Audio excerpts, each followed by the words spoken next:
On the 80th anniversary of the liberation of Auschwitz comes an unprecedented exhibition about one of history's darkest moments. Auschwitz, not long ago, not far away, features more than 500 original objects, first-hand accounts, and survivor testimonies that tell the powerful story of the Auschwitz concentration camp, its history and legacy, and the underlying conditions that allowed the Holocaust to happen. On now exclusively at ROM. Tickets at rom.ca.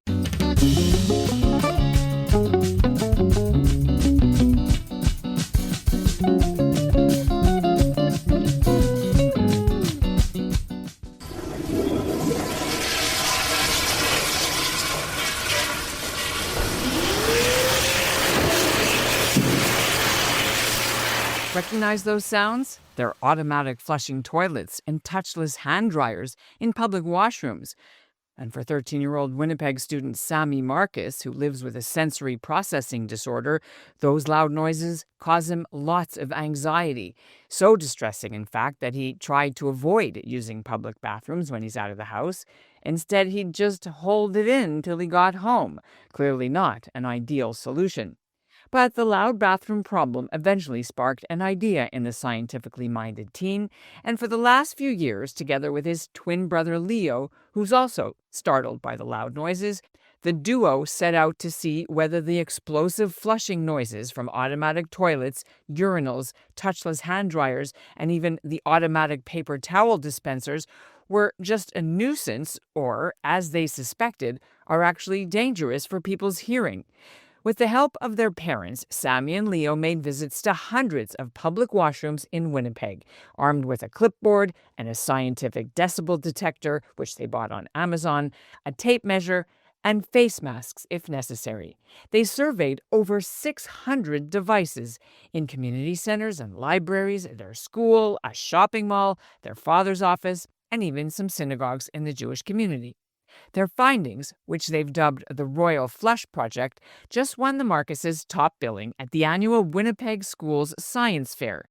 I'm Ellen Besner, and this is what Jewish Canada sounds like for Monday, May 12th, 2025. Welcome to the CJN Daily, a podcast of the Canadian Jewish News, made possible in part thanks to the generous support of the Ira Gluskin and Maxine Granovsky Gluskin Charitable Foundation.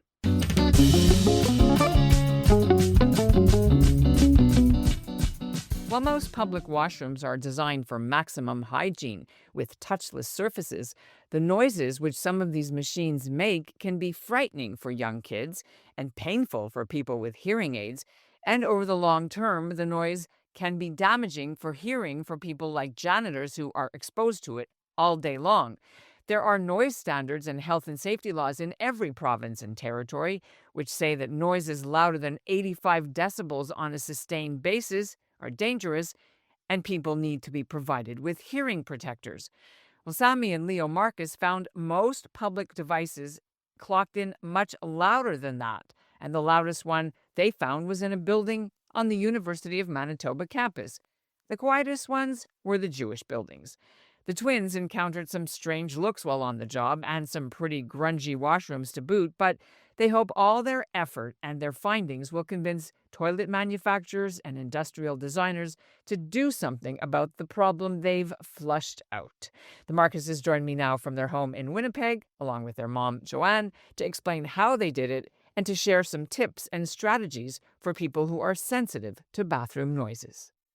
Hi, I'm Leo Marcus. We're twins. I'm 2 minutes older than him. Hi, I'm Sammy Marcus, and even though he's 2 minutes older, I'm 2 inches taller. That's what it looks like to me, too. And I think you have a deeper voice. Okay. Well, congratulations on all the attention you're getting from the public, from other media. Our listeners probably have experienced the phenomenon that you researched, which is really loud, noisy bathroom equipment. I personally have as well, and especially those hand dryers, which are like being on back of an airplane engine. Has anybody else in the world, in scientific journals or whatever, studied this issue that you know of? So our project is the first of its kind.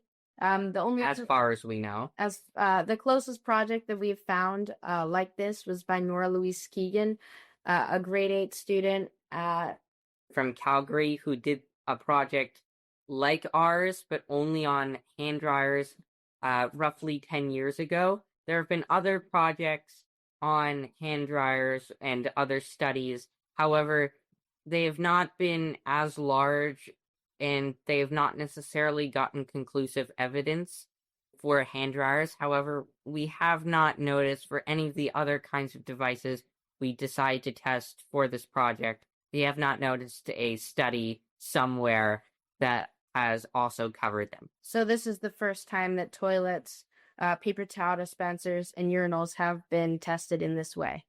Not the soap ones, right? The electric soap ones too. You didn't do those. We didn't do those. Got it. Okay, I did find one, actually, not on soap.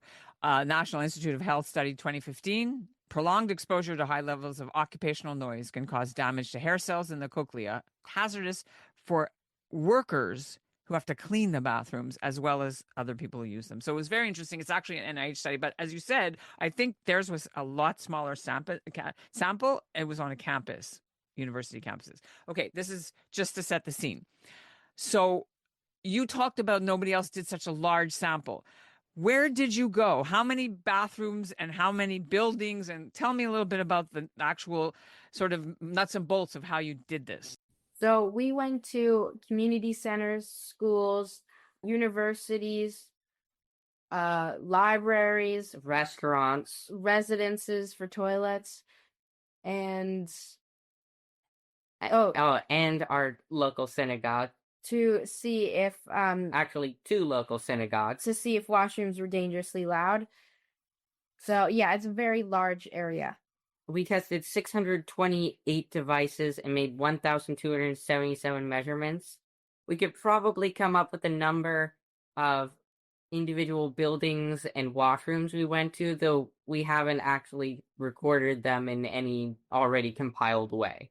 But it's probably over 500. Right.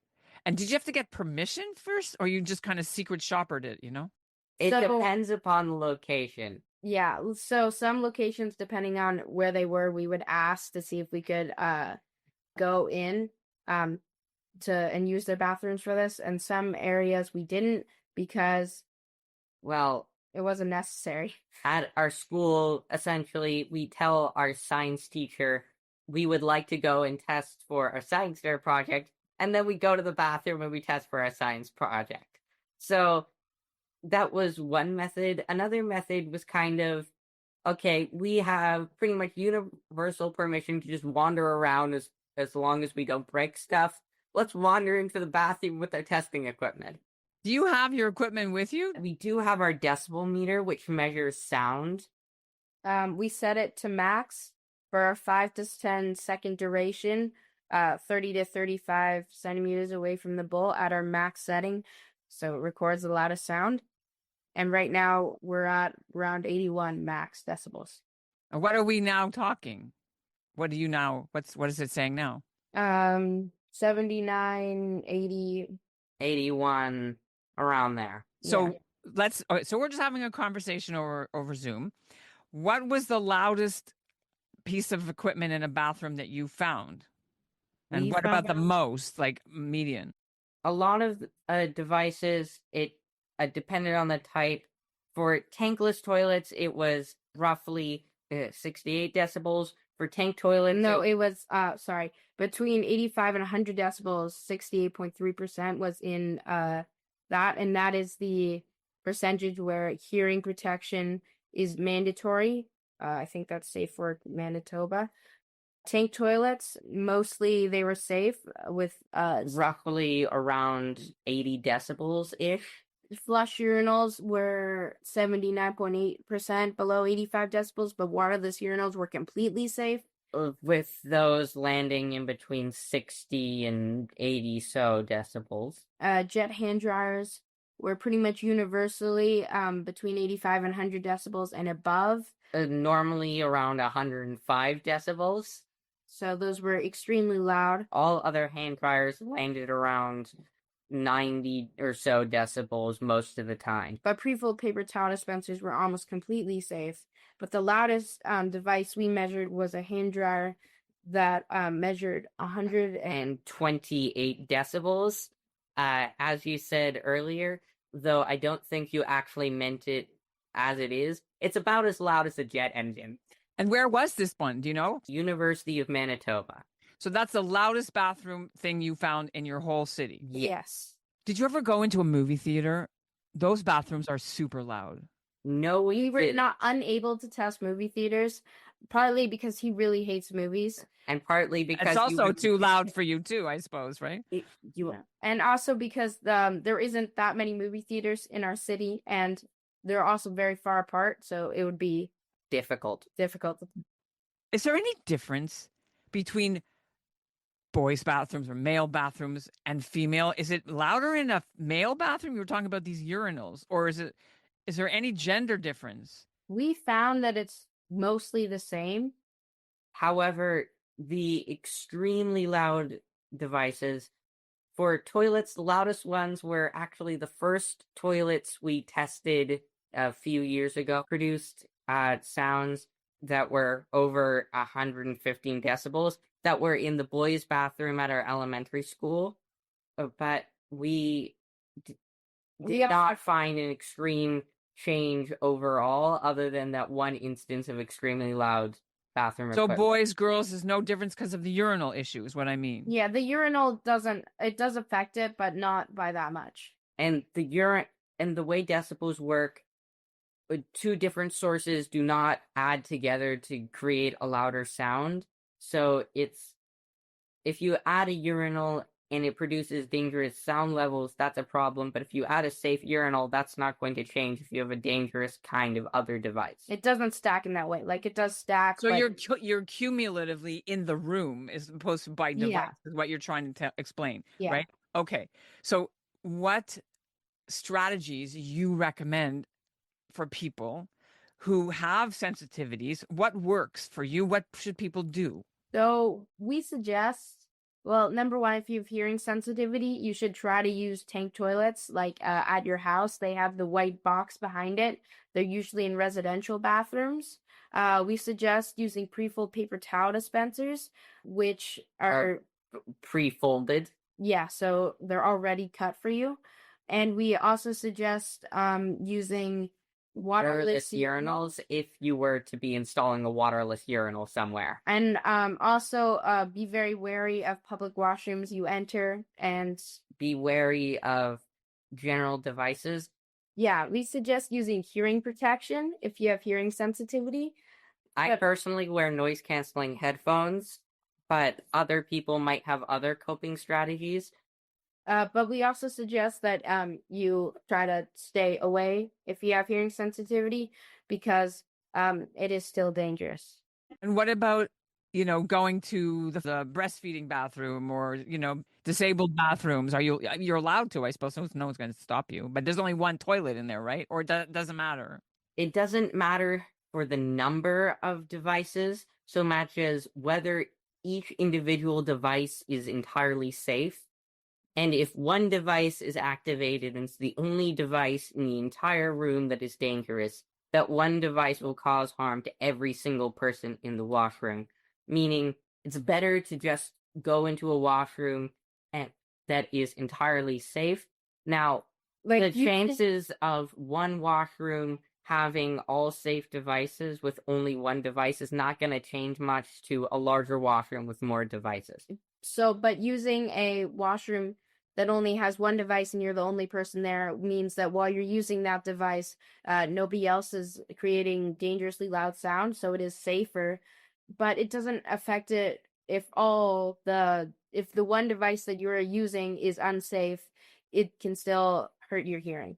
And do you know, besides yourselves, other people who you've heard of that are impacted by this?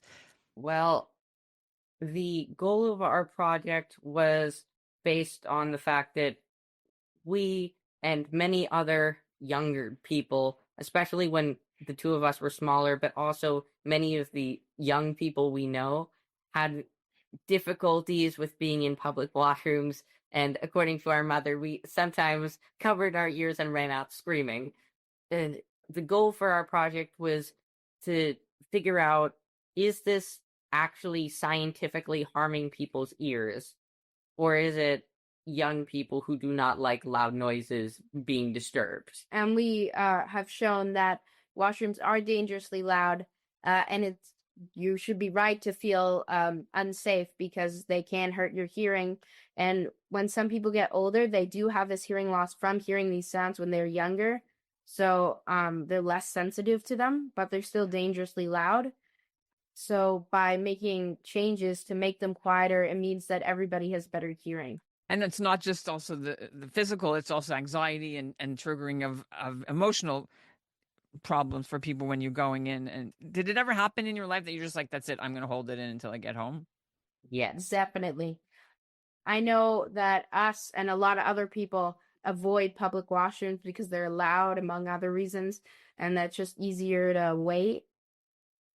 Easier, except that's not good for you either.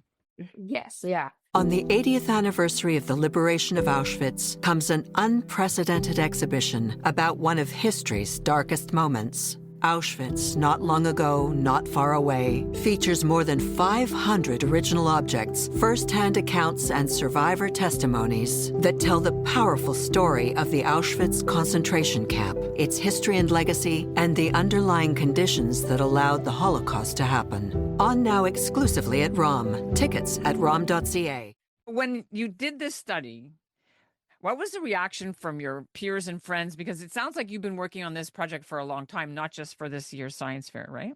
We have been working on this project for 3 years, so the idea is much older. 2 years ago, we worked on this project specifically and only working on studying toilets, and we found that toilets were dangerously loud. Last year, science fair became mandatory, so we decided why not extend the project and research urinals, and we found that they are dangerously loud, but only over the long term. And this year, we extended it to hand dryers and paper towel dispensers just because we wanted a more comprehensive survey. But we found that our classmates thought that we were crazy, and the bathroom guys. There was this one guy who, when he saw us testing the bathrooms, he said to his friend, "Bro, they're testing the urinals," and then ran out screaming. And I find that a lot of people with their volcano projects, like, they only do things that people have done before and they don't innovate. They don't necessarily try to be, okay, this is a problem somebody else has identified, they are testing it. Last year when I was presenting our previous version of this project, I got repeated questions about what is urine. Every time I stated calmly there was no urine involved. But they're just jealous. Look, I want to hear, because going into public bathrooms could be completely gross and disgusting, I imagine. So I wondered, besides the noise, what weird or funny or remarkable memories do you have of actually being in some of these bathrooms that stays with you today that you could tell us? So there's this one building in one of the engineering buildings of the University of Manitoba, and I particularly like it because it is at the end of 18 halls, turned 5 different ways in the middle of nowhere. You got completely lost, and then you end up in this beautiful engineering building at the University of Manitoba. And it's a very new bathroom, and I particularly like it because it's so quiet. Not that the devices were so quiet. I think they're between, 85 and 90 decibels, but that it was so far away from everyone. And probably one person uses that bathroom every month, but it's such a nice, clean bathroom. So, okay, wait, because those other ones that you've seen were disgusting. What was like the worst thing? Yeah, there's at the Grand Park Mall, Winnipeg. It is very not nice. It is absolutely disgusting, like horribly disgusting. And smell, not so much not the well, the loudness. hand dryers had duct tape on them, and some of them didn't work, and there was graffiti everywhere. And if it was my choice, I'd never go there again. But yeah. Did you ever get in, like, somebody said, "Dudes, what are you doing?" Kick you out? Did you get in trouble at all, or like hurt? Well, we didn't. No one actually ever told us you are required to leave now, aside from one case where we were in a public library and the librarian told us when our father and the two of us were going into a washroom to test the toilet, the librarian said that only one person was allowed to enter the washroom at a time. And my dad informed the librarian that his sons, us, were testing for science fair, and the two of us at least had to go in there because it requires at least two people to do the testing. Our dad acted as our chauffeur and key to the University of Manitoba for us because we would test on Saturdays and Sundays at weird hours. So nobody, like, we wouldn't bother anybody and we wouldn't have to retest so many times from other equipment being activated. So we just kind of wandered around for hours in obscure places just because, we have the key to the buildings. That's kind of a really powerful feeling. I mean, the other thing that, Mom, I'm going to ask this question. People might thought you guys were a little bit weird. Like, people aren't allowed to have recording devices and cameras in like community centers because, pornography, whatever, right? Or child protection. Did you have anybody that said, what are you doing? They thought it was like dangerous or no? She didn't come at all. She really isn't into the bathroom, but you should tell them about going into Shari Tzedek and how Daddy decided for. Oh yeah, we went to our local shul, Shari Tzedek, and we sneaked in there because we weren't technically supposed to be there. And we were like on a spy mission, like looking out the hold the door and then running across the hall to get into the other one. You weren't 13 yet, right? Wow. And Daddy's dad said, told them at the security that you were going to Minyan, and then Yes. you all rushed into the bathroom. Well, But- yes. But now you've done your B'nai Mitzvah and you go to Minyan so you don't have to hang out in the bathroom. Yes. But That's a good story. I like that, Mom. yeah, well, I told them afterwards because, it's not nice to sneak All right. into your So, home. Dish, which of the is the synagogue bathroom too loud too? Or how would they? No. They use pre-filled paper towel dispensers, so you don't have to cut the paper during Shabbat. So it makes it much quieter, and they mostly have tank toilets, which are also quite quiet. But they also happen to have the nice convenience of also having a lot of soundproof barriers just to avoid interruptions in other parts of the shul. So that probably also helped. So they win. They win for design. Yes. Did you can't test the JCC? Yeah, we did. Oh, you tested the JCC? All right, let's hear. Yes, we did. Yes, we did. At the time, I didn't actually test any of the washrooms in the main part of the JCC for like regular community things. I actually just tested the washrooms in like the office section, which was both very peaceful. Devices were actually not particularly quiet, but it was also a very easy place to test because no one interrupted me. I can't remember why. It was like a weird time of day or something. Oh, yeah, we also tested at Chabad, Which I think was also pretty safe. um Good job, Jewish institutions. Where'd you get the device? I want to know that gizmo that you have there. I think this one's from Amazon. we bought it for this project. It didn't cost much, and it was I think it. No, it's a pretty nice one. it's a pretty nice one, but it wasn't like supremely expensive. You can even use a phone app instead of this, but this is much more precise. So It looks and- more professional too when you walk in. Yes, and it's also less likely for you to be asked, "Are you doing pornography?" But, Exactly. yeah. That's what I meant before. Okay, so finally, what happens now? Do you win a prize like with cash money or a trophy? So we won a gold medal. The gold medal is essentially a prerequisite for getting any other special award. We also won best in category, which was for our age group. We won the platinum award. We also won the innovators award, which is I think $250. And a special nice trophy. And From the University of Manitoba for having a project based on a real world problem with real world applications and solutions. Amazing, amazing. So now what happens on people in the science world or bathroom, like, I don't know, people who make toilets, have they reached Dyson? I don't know who makes those loud things, but is that the ones that they use, Dyson, those hand dryers that you stick your hands in? I don't know. Have they reached out to you at all, or are you sharing with them? So no hand drying companies, toilet companies have talked to us specifically, but The associate vice provost at the University of Manitoba has asked for our testing information for future renovations at the University of Manitoba. And we're also planning on maybe talking to people in the government about extending some of the worker safety laws and possibly user safety laws for washroom equipment due to the fact that it is currently violating already established laws. As well as turning our project into a research paper to show even more people that this is an issue. Is there anything else you want our listeners to know about what this experience has been like for you? Well, I want to say thank you for letting us on the show, and it has been very fun to share this information to you. I would like to say that, one, we did a lot of testing, and I'd just like to say, be curious and follow whatever questions you would like to answer in science, but maybe try to listen to your mother when she says, maybe spend less time in washrooms this year.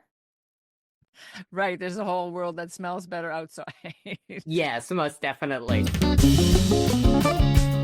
And that's what Jewish Canada sounds like for this episode of the CJN Daily, made possible in part thanks to the generous support of the Ira Gluskin and Maxime Granovsky Gluskin Charitable Foundation. Our show is produced by Zachary Judah Kaufman and Andrea Varsany. The executive producer is Michael Freeman, and the music is by Dov Beck-Levine. If you have any experiences with this bathroom noise issue, write to us at info@thecjn.ca. And thanks for listening.